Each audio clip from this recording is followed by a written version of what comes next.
बंद कमरे का दस्तक। शहर के कदीम सरकारी स्कूल की दूसरी मंजिल पर एक ऐसा कमरा था जो पिछले 20 सालों से बंद था। तलबा में मशहूर था कि वहाँ एक जले हुए उस्ताद की रूह रहती है। एक शाम अली अपना बस्ता भूलकर वापस स्कूल गया।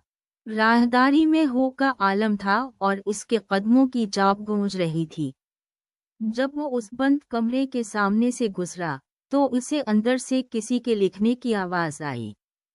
तजस्सुस के मारे उसने दरवाजे के सुराख से झांका। अंदर कोई नहीं था, मगर ब्लैकबोर्ड पर सफेद चाक से खुद ब खुद इसका नाम लिखा जा रहा था। अचानक एक सर्द हाथ ने अली के कंधे पर दस्तक दी। वो तेजी से पीछे मुड़ा, लेकिन वहां कोई नहीं था। जब उसने दोबारा बोर्ड की तरफ देखा तो वहां लिखा था, तुम देर से आए हो, अली। उसी लम्हे कमरे का जंग आलूद दरवाजा चीखता हुआ खुलने लगा।